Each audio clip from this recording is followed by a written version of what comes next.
again. We continue our coverage of the Pearl River as parts of Marion County remain under a flood threat. Check out this video shot just hours ago. You can see flood water high enough to completely cover the ground and even roads in some places. Our neighbors in Marion County dealing with a flooding crisis. Today's first day I've actually been out here since the water's been up in the road, and it's pretty bad. We have 2 windows in the kitchen, and when the water level came up to it, the water went in the house. Water from the Pearl River is already crossing this road. A bridge on Highway 587 is almost completely covered by water. Pearl River is expected to crest at 25.8 feet now. Officials are reminding you not to go around those barricades for your safety. Again, remember the saying, turn around, don't drown. There are some health and safety concerns to keep in mind while undergoing cleanup efforts. I need you folks to take cover immediately. There is a life-threatening, words from the National Weather Service, a life-threatening tornado on the ground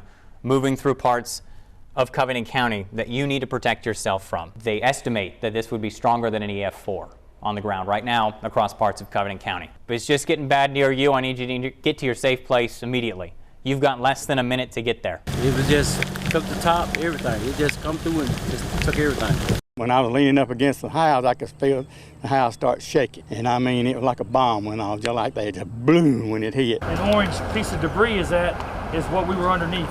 Lots of homes, businesses destroyed.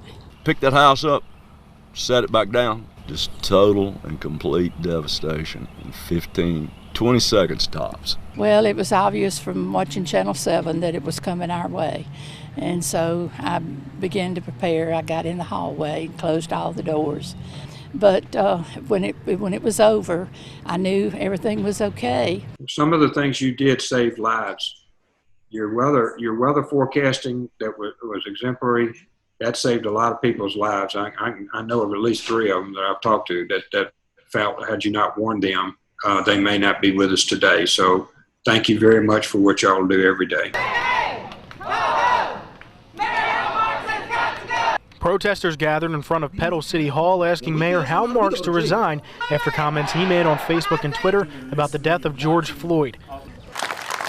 For the second day in a row, hundreds of people gather outside Petal's City Hall holding hundreds of signs, each with different words, but the same message. They'd like to see the resignation of Mayor Hal Marks. This is not how we feel. They not tearing the town up. They not busting windows. It's peaceful. That's right, Vanessa. These protests have been peaceful for the last 3 days, and the message has also stayed the same. They no longer want Hal Marks as their mayor. They're also tired of the way black people are treated in their community. It was 5:20 a.m. when Jones County Fire, Sheriff, and multiple volunteer fire departments responded to a call about the derailed Norfolk Southern cargo train heading north in Moselle.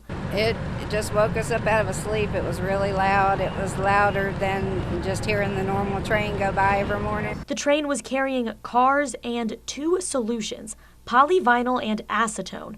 Hazmat teams checked out the area and confirmed the train's cargo isn't a threat. We were aware that cases would eventually come to our state, and we've been preparing for weeks and are ready to care for our patients. Mississippi is now added to the list of states with the coronavirus. The coronavirus has taken a toll on businesses across the state. New cases of COVID-19 continue to rise in Mississippi. We are going to continue to keep public health as our primary objective. Cities in Lamar County have shut down parks and locked city hall doors, taking necessary precautions for COVID-19. It's been 2 weeks since the decision to close all Mississippi public colleges and universities was made. Now decisions are being made at USM as to how they'll move forward with the rest of the semester. My advice to all Mississippians has not changed.